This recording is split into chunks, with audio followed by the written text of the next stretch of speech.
Welcome to a This Week in South Carolina special report. I'm Gavin Jackson.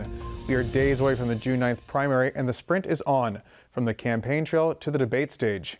I moderated SCETV's 2 gubernatorial debates this week, and while all candidates did commit to participate, several Republicans dropped out the day before the Monday debate, starting with Lieutenant Governor Pamela Evette, Rom Reddy, and Attorney General Alan Wilson, all for political reasons surrounding Evette's endorsement from President Trump.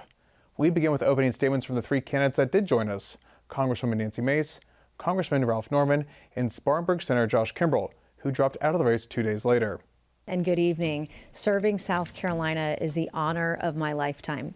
At the age of 17, when I decided to stop going to school, my father, who was a retired Army general, my mom, a retired school teacher in Goose Creek, said, "You have to start going to work." And so that's when I took a job at the Waffle House on College Park Road in Latson.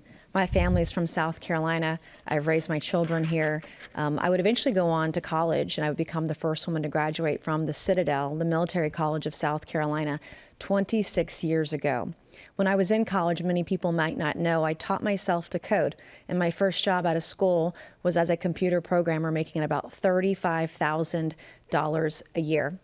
And I know the value of hard work. I know the value of a good education. I know the value of having to go back and get your high school diploma when you've had some hard times, and how tough it can be here in the state of South Carolina. I look forward to the debate tonight. Thank you, and God bless you. Thank you. Congressman Norman. I'm Ralph Norman from Rock Hill, South Carolina. Honored to be with you this evening. I am not a lawyer. I'm a businessman. Spent 40 years in the private sector. And folks, I'll just ask you, how long are we going to allow for our roads and bridges to deteriorate? How long are we going to have our businesses who are paying exorbitant insurance rates? How long are we going to put up with that? How long are we going to put up with our electricity costs that are out of the roof?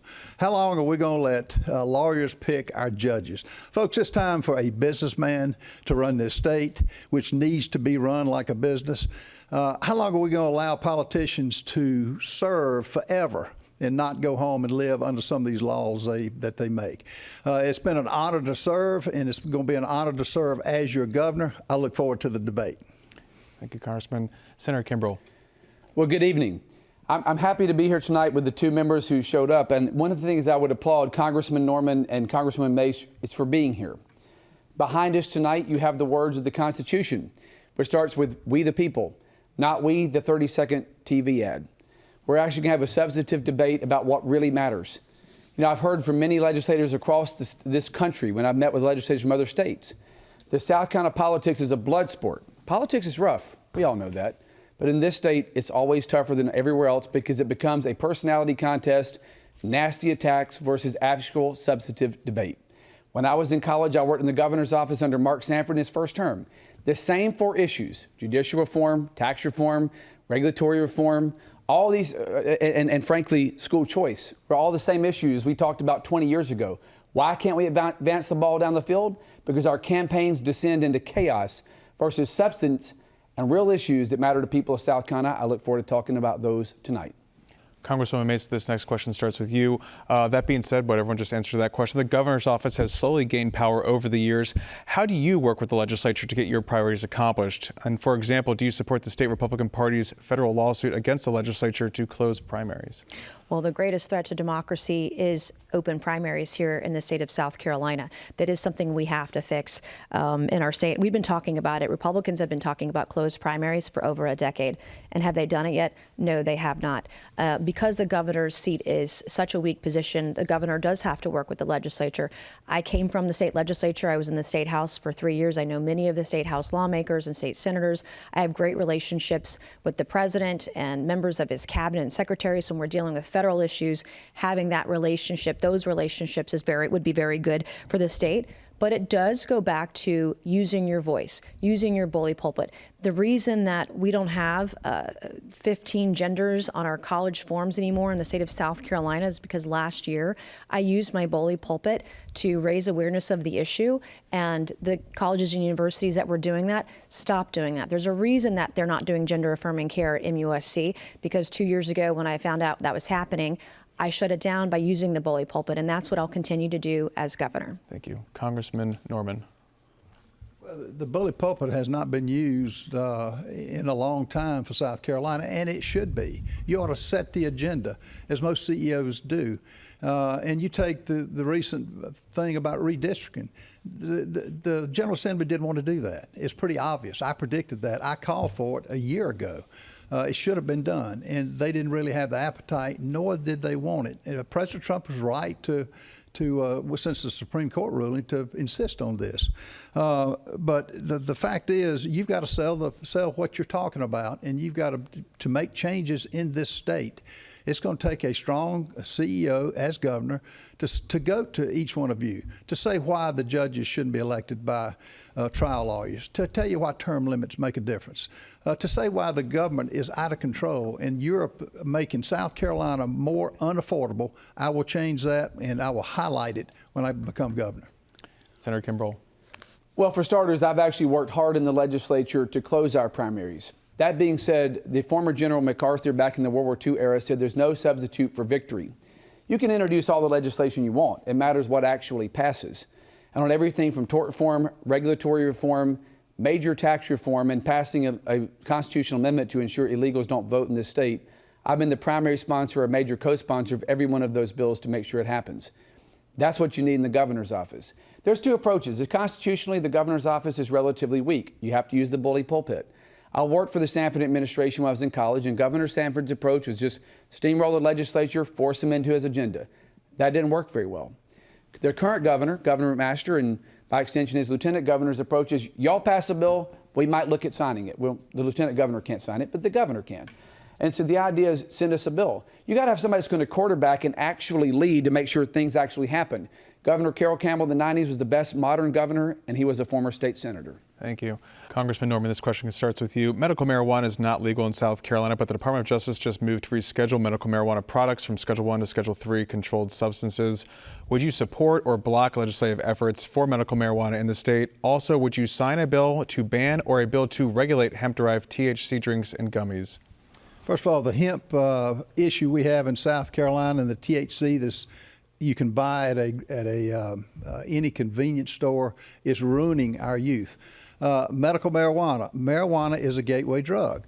And to say medical marijuana, how do you regulate that? There's medicine out there that any doctor will tell you accomplishes the same effect that marijuana does. I'm not for giving further rights on marijuana. On the hemp. Originally, and when it came through the General Assembly years ago, it was for making rope. Well, that was the least of what it was doing. It was a bait and switch, and now we're paying the price on that. So I'm going to be very strict on the drugs that are allowed in this state, and we'll drive a hard bargain to legalize them and make them more available, when it's really a ruse just to get the gateway of drugs in this state, and I won't do that. Senator Kimbrell. Well, like everything else, I've actually had to vote on this and work on it in the South Carolina legislature. So I do not support recreational marijuana in South Carolina. I've always opposed that, always will.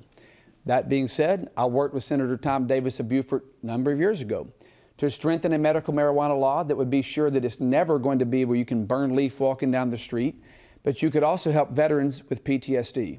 And the amendment that I offered that he supported and passed was ultimately to make sure it goes to a pharmacy with some kind of medical authorization. As the THC drinks, there's a lot of folks that use THC drinks even to sleep. There's church ladies at the Baptist church who take THC drinks even to sleep.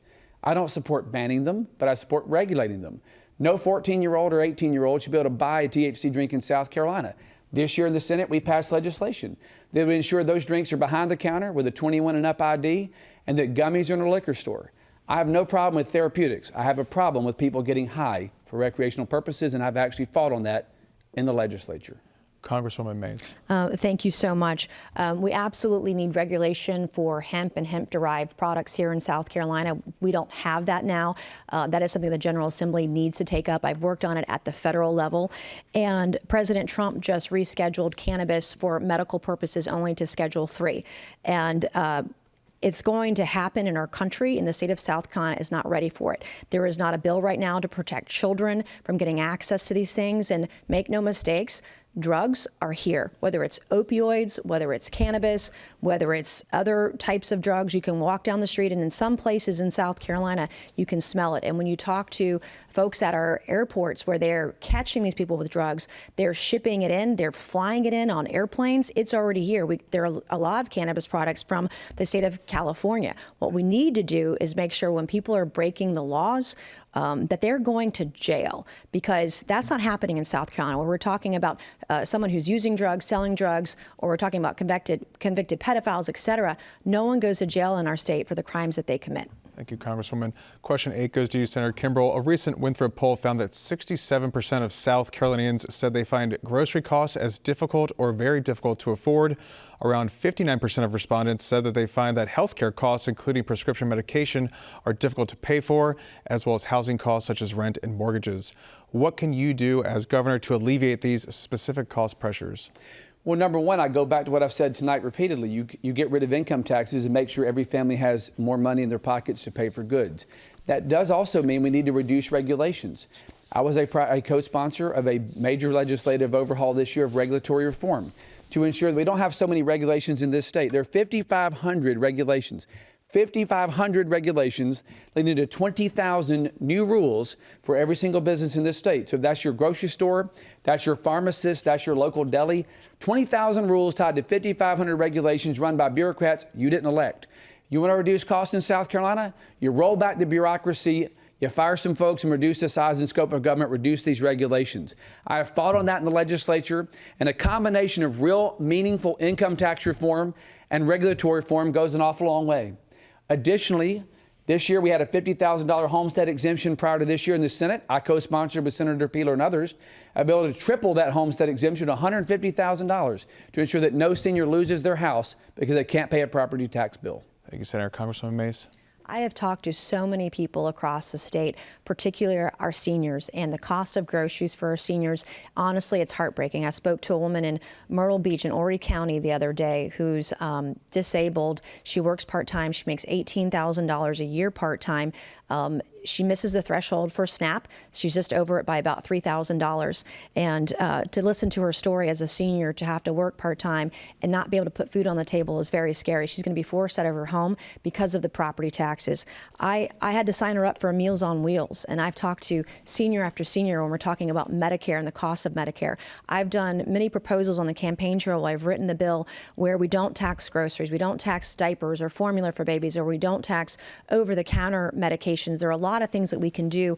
In the meantime, before we get to eliminate the state income tax, there are things that the state legislature can do to make it less painful for people. But the last thing we want to see right now are seniors being forced out of their homes because of their medical costs, because of property taxes, and the legislature needs to take it up immediately. Congressman Norman. As CEO and as governor, you have to be an advocate for cutting regulations. How do you do that? You go to the businesses that are located here and ask them, if you were to relocate here again, what needs to be cut? What's just frivolous? Our electricity cost, and it's not just our grocery costs, our electricity cost is going up and up and up. When have you ever seen a reduction in that? Your medical bills, when have you seen a reduction in that? A lot of that is the frivolous lawsuits that are filed now. If a doctor has a bad outcome, then he faces a tremendous lawsuit. We've got to get a handle on that. I will be a voice for the businesses that are paying the tax. I will be a voice for each one of you who are burdened by taxes everywhere. We have a state that people are coming here, and we ought to have the taxes reduced. The General Assembly simply has not done it because it has not been a priority. I will highlight it as governor of the state. Now for highlights from the Democratic gubernatorial debate, starting with opening statements from Billy Webster, Representative Jermaine Johnson, and Mullins McLeod. This election boils down to two things: who can win and who can lead. I've started 4 successful businesses in 4 different industries. I've worked for 2 presidents of the United States, and I had the pleasure to be former Governor Dick Riley's Chief of Staff at the United States Department of Education. I was chairman of the board of Prisma Health, the largest health organization in the state. I was chairman of the board of the Nature Conservancy, the largest conservation organization in the state, and I was chairman of the board of Converse College. When it comes to issues that face our state, education, affordability, health care, infrastructure, conservation, I have spent over 40 years in those areas solving problems and getting things done. When it comes to thinking about who you want your next governor to be, we must nominate a governor who has gotten things done, who knows how to lead. We must win, and we need a governor who will lead. That person is me. Thank you. Representative Johnson, your opening statement. Thank you. Thank you, Gavin. And thank you so much, South Carolina, for tuning in.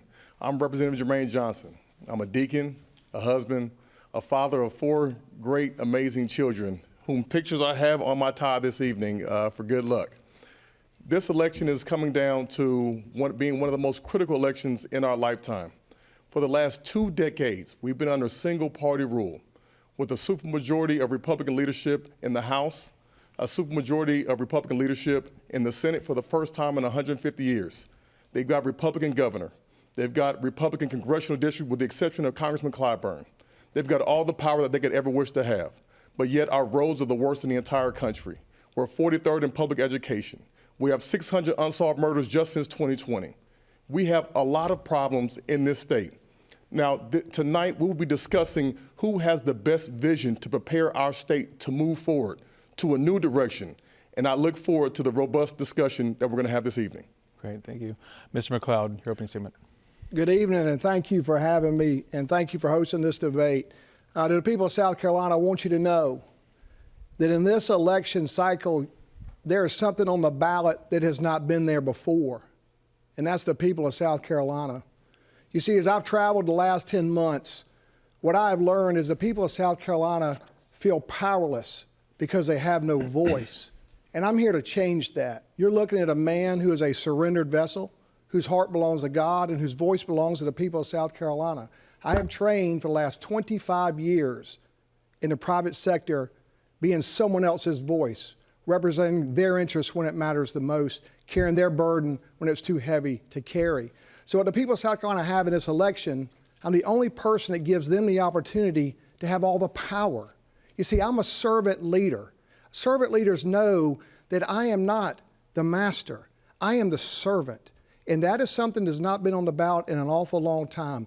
I give the people of South Carolina the opportunity to take all the power back in the state and to dismantle this failed, broken, and corrupt political establishment all by themselves. All right, the first question starts with you, Representative Johnson.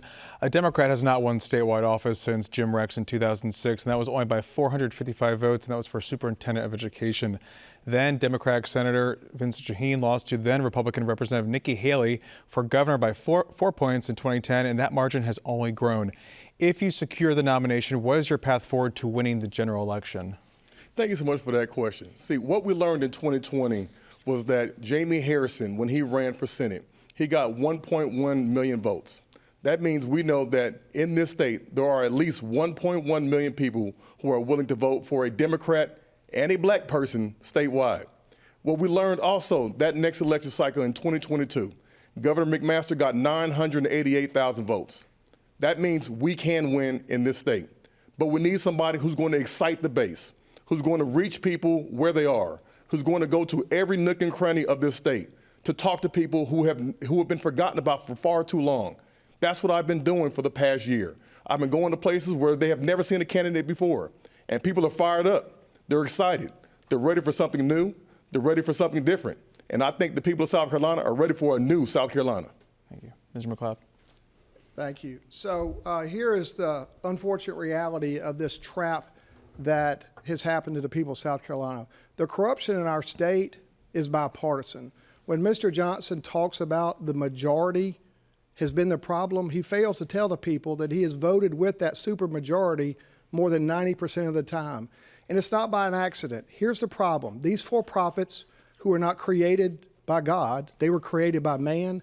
They have been greasing both sides of the political track for longer than I've been alive. So what happens is these politicians in this political establishment, they serve their for-profit master instead of serving the people of South Carolina's interests, instead of protecting the people of South Carolina's interests. One of the clearest examples is in the 2025 legislative session, the role of state government is to protect the people from the power company preying upon them and jacking up their power bills. But Mr. Johnson, along with his supermajority friends, voted to increase everybody's power bills in this state. Thank you, Mr. McLeod. Thank you. You want to rebut that? Absolutely. So it's hard to throw rocks when you have not been in the fight. I work directly with the conservation voters of South Carolina, with the Energy Justice Coalition, and with members of the Sierra Club to put amendments in that bill to take it from horrible to a little bit better. And when you're in the super minority in the State House, that's all you can do, is help alleviate some of the pain of the people of South Carolina. I've never supported that bill, never wanted to support that bill. But when I have to bow down for the people of South Carolina, I will always be a servant for the people of South Carolina. Mr. Webster, your response to the question? I've worked my entire life to find common ground between Republicans and Democrats. I worked for a Republican president, and I also worked for Bill Clinton in his White House.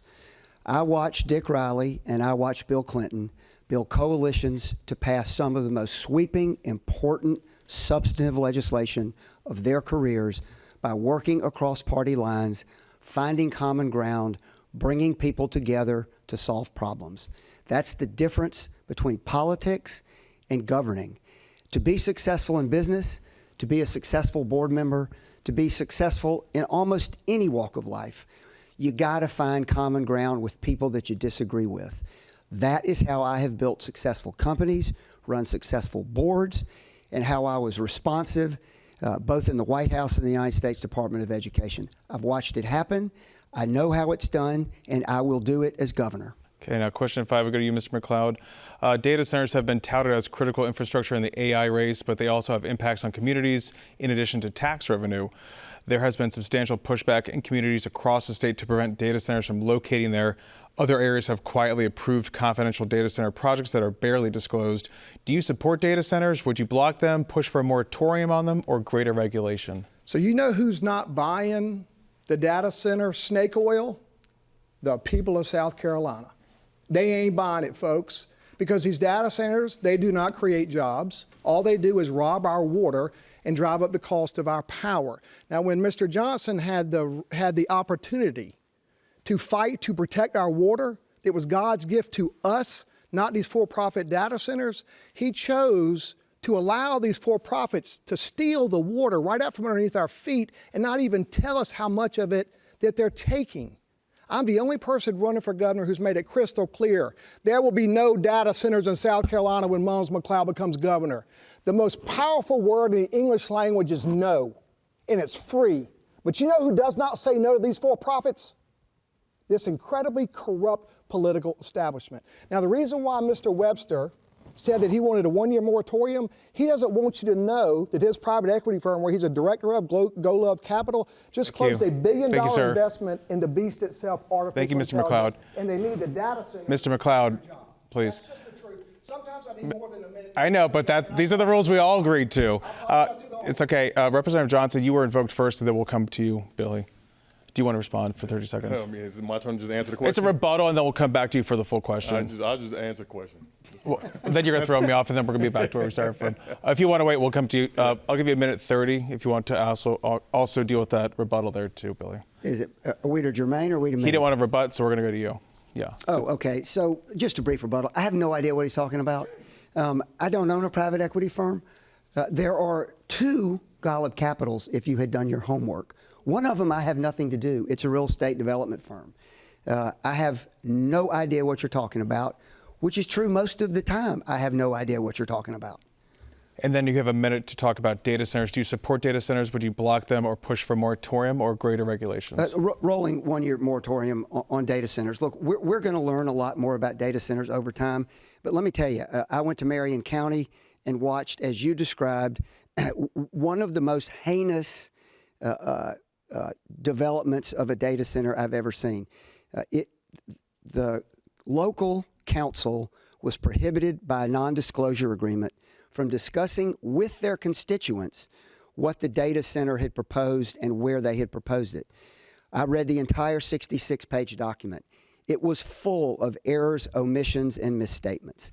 That data center siting was passed in the middle of the night when a snowstorm was forecasted in Marion County. Same thing's happening in Spartanburg on South Pine Street where I used to live. There are 2 problems here. One is the way these things occur and there's no transparency.